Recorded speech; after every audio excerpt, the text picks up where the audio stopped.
Bismillahirrahmanirrahim. Assalamualaikum warahmatullahi wabarakatuh.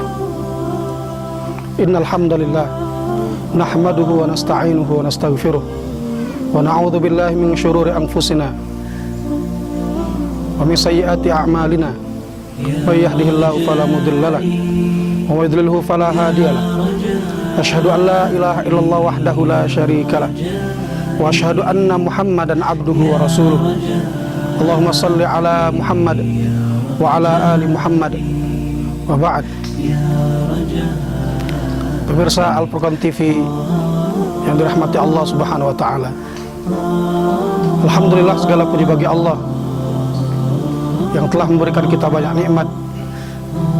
Nikmat iman, nikmat Islam, nikmat kesehatan, nikmat kesempatan, nikmat untuk masih berada, dihadiahkan oleh Allah Subhanahu wa taala untuk berada di bulan Ramadan.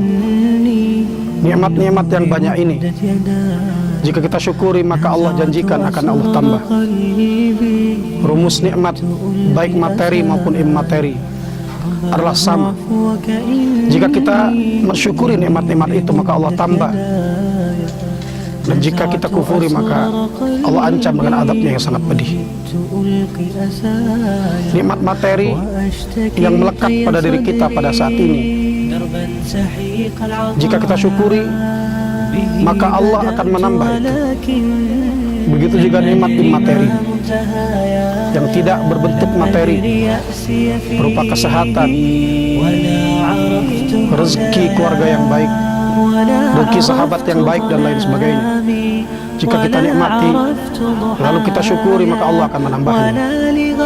Nikmat masih berada di bulan Ramadan, nikmat masih mau mendengarkan kajian-kajian, masih mau mendengarkan pengajian-pengajian, masih mau mendengarkan ilmu-ilmu. Sesungguhnya nikmat-nikmat ini, jika kemudian kita syukuri, Allah akan tambah kenikmatan dalam menuntut ilmu. Allah berikan kenikmatan kepada kita yang lebih lagi untuk betul-betul ingin mendapatkan ilmu yang banyak. Jamaah sekalian, pemirsa Al-Furqan TV yang dirahmati Allah, selawat dan salam marilah kita haturkan kepada sebaik-baik hamba Nabi kita, Nabi Muhammad Sallallahu Alaihi Wasallam. Beliaulah sebaik-baik orang yang salat, sebaik-baik manusia yang zakat, sebaik-baik manusia yang berhaji, sebaik-baik panglima yang mengatur pasukannya, sebaik-baik tetangga yang memperlakukan tetangganya, sebaik-baik sahabat yang memperlakukan sahabatnya, sebaik-baik anak yang berbakti kepada kedua orang tuanya, sebaik-baik orang tua yang mendidik anak-anaknya.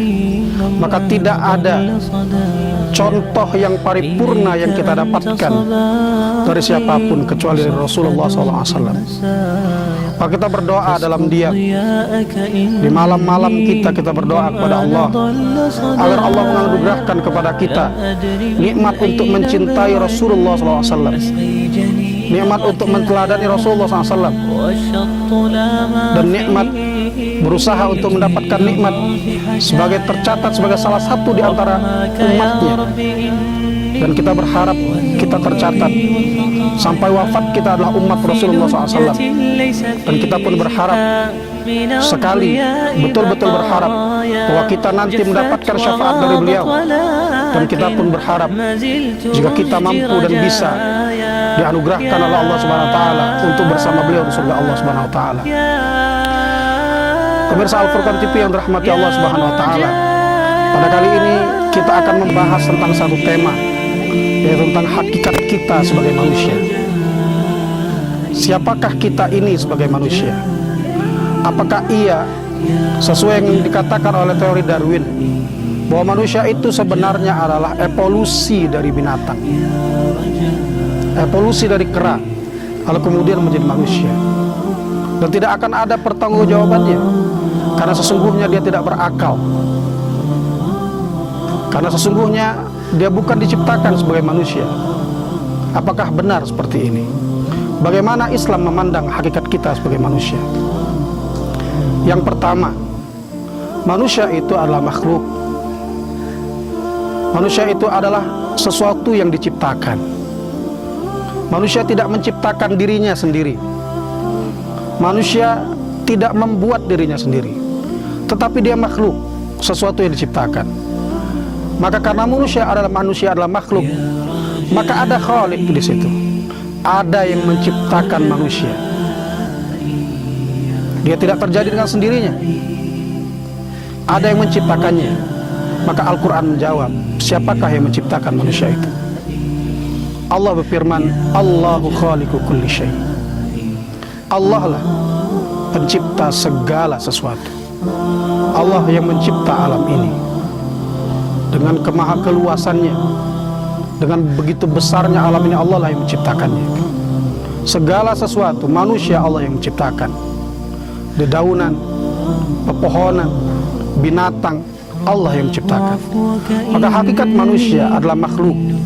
Manusia diciptakan Allah Subhanahu wa ta'ala, tidak jadi dengan sendirinya. Maka sebagai makhluk, manusia tidak berdaya. Manusia tidak menguasai dirinya sendiri. Manusia dikuasai oleh penciptanya. Bahkan manusia tidak mampu menguasai dirinya sendiri. Tidak menguasai penglihatannya, tidak menguasai pendengarannya, tidak menguasai seluruh yang ada pada dirinya. Jika Allah ingin pendengaran yang sedang kita pergunakan hari saat ini untuk mencabutnya, maka Allah cabut. Penglihatan, semua yang ada pada diri kita sesungguhnya di bawah kekuasaan Allah, karena Allah lah yang menciptakannya, dan kita makhluk yang tidak berdaya. Pemirsa Al-Furqan TV yang dirahmati Allah Subhanahu wa ta'ala, yang kedua, manusia itu mukarram. Manusia itu dimuliakan oleh Allah. Maka Allah Subhanahu wa ta'ala berfirman, walaqad karramna bani Adam. Sesungguhnya kami telah memuliakan anak-anak Adam itu. Perlu kita catat bahwa sesungguhnya kata Allah, kamilah yang memuliakan anak-anak Adam itu. Mereka tidak mulia dengan sendirinya. Manusia pada hakikatnya tidak mulia dengan sendirinya, tetapi Allah lah yang memuliakannya. Bukan hartanya, bukan jabatannya, bukan pangkatnya. Maka Allah lah yang sesungguhnya yang memuliakannya. Maka Allah juga yang sangat berkuasa untuk menghinakannya. Allah mampu menghinakan orang kaya bahkan tanpa menghilangkan hartanya. Allah mampu menghinakan pejabat bahkan tanpa menghilangkan jabatannya. Allah mampu membuat orang-orang yang sehat walafiat kemudian tidak dapat merasakan apapun dalam hidupnya, kalau Allah mau. Maka sesungguhnya manusia itu dimuliakan oleh Allah Subhanahu wa ta'ala.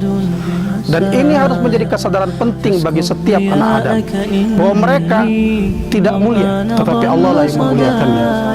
Dan Allah pula yang mampu untuk menghinakan mereka kapanpun, hanya dalam hitungan detik. Allah mampu menghinakan mereka kalau Allah mau. Maka tidak ada kesombongan seharusnya pada diri seorang hamba, pada diri seorang manusia, karena hakikatnya Allah lah yang memuliakannya. Sebanyak apapun hartanya, tak layak dia sombong. Setinggi apapun jabatannya, tidak layak dia sombong, karena Allah lah sesungguhnya yang memuliakannya. Pemirsa Al-Furqan TV yang dirahmati Allah Subhanahu wa ta'ala, yang ketiga, setelah manusia diciptakan yaitu makhluk, kemudian manusia itu dimuliakan yaitu mukarram, lalu yang ketiga, manusia itu mukallaf. Manusia itu tidak hanya kemudian diciptakan, tidak hanya kemudian dimuliakan, dia lebih baik daripada seluruh yang diciptakan Allah Subhanahu wa ta'ala. Bahkan dia bisa mampu lebih baik daripada malaikat, lebih mulia daripada malaikat. Tetapi manusia itu mukallaf.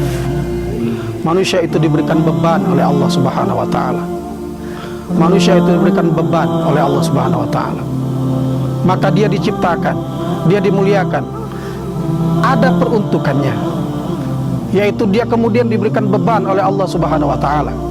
Beban yang paling penting sebagaimana Allah katakan dalam Al-Quran, wa ma khalaqtul jinna wal insa illa liya'budun. Dan tidak aku ciptakan jin dan manusia itu kecuali untuk menyembah kepadaku saja. Jadi tugas dan misi terpenting, beban yang terberat yang Allah bebankan kepada manusia, bahwa dia berstatus seorang hamba di alam ini. Ketika dia berstatus sebagai seorang hamba, maka dia harus ikut apapun mau tuannya. maka kita dibebani oleh Allah Subhanahu wa taala dengan hukum. Dan setiap kita harus berani, harus mau mengikuti hukum-hukum yang telah Allah tetapkan itu. Allah berikan kepada kita kewajiban. Yang kewajiban itu tidak boleh kita tinggalkan. Kalau kita tinggalkan maka kita berdosa. Allah bebani kita dengan yang sunnah, selayaknya tidak kita tinggalkan. Seharusnya tidak kita tinggalkan. Kalau mampu, semampu-mampunya kita lakukan yang sunnah ini. Allah bebani kita dengan yang mubah. Kita pilih. Allah menyuruh memilih kita melakukan atau meninggalkan yang mubah ini. Lalu Allah bebani kita dengan yang makruh. Seharusnya tidak kita lakukan karena makruh adalah larangan. Lalu Allah bebani kepada kita yang haram. Maka seharusnya yang haram ini kita tinggalkan sejauh-jauhnya, karena akan mengundang murka Allah Subhanahu wa taala. Manusia itu mukallaf. Kita diberi beban dan tidak hanya sekedar diciptakan saja. Yang keempat, pemirsa Al-Furqan TV yang dirahmati Allah, manusia itu mukhayyar. Manusia itu diberikan oleh Allah Subhanahu wa taala kehendak bebas, free will. Allah berikan kehendak bebas untuk memilih apa yang akan dia perbuat di alam ini.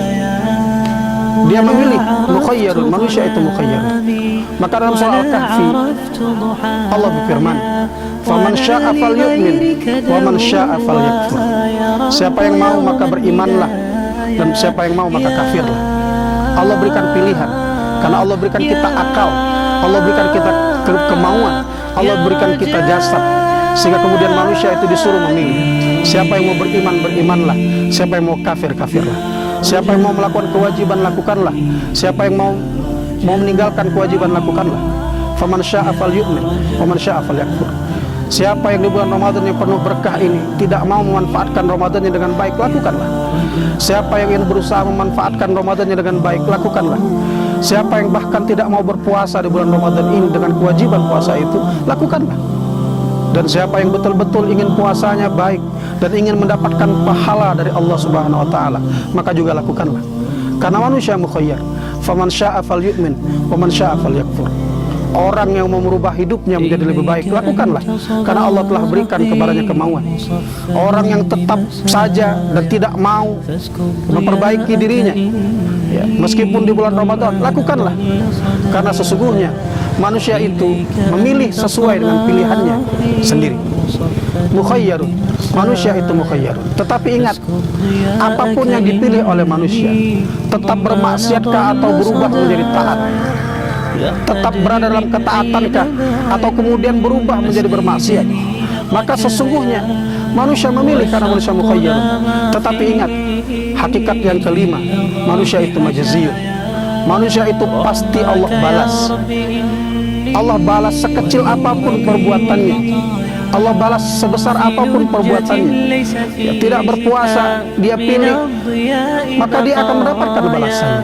Berpuasa dengan serius, dengan keinginan mendapatkan pahala dari Allah Subhanahu wa taala, maka dia pun akan mendapatkan setiap yang dia lakukan. Maka manusia majziyun, manusia pasti dibalas. Dan tentu setiap manusia ingin mendapatkan balasan yang baik di hadapan Allah Subhanahu wa taala, ingin mendapatkan surga Allah, karena muaranya nanti balasan itu adalah apakah kita mendapatkan surga Allah ataukah akan mendapatkan neraka Allah Subhanahu wa taala. Maka kitalah yang memilih memperbaiki diri kita sejak hari ini, memperbaiki amalan-amalan kita sejak hari ini, berusaha untuk memaksimalkan Ramadan kita mumpung masih di awal-awal Ramadan. Ataukah kita masih akan seperti ini saja, ya, membaca Al-Quran yang enggan, berzikir yang sedikit, ya, berpuasa hanya sekedar menahan lapar dan haus saja. Kitalah yang memilih, ya, kita yang memilih, nanti Allah yang akan membalasnya dengan sebaik-baik balasan. Demikian hakikat seorang manusia, ya, ketika hakikat ini kemudian kita renungkan dengan baik, lalu kemudian kita memilih dengan pilihan yang benar, maka Allah akan anugerahkan sebaik-baik balasan kepada kita. Billahi taufiq wal hidayah. Wassalamualaikum warahmatullahi wabarakatuh.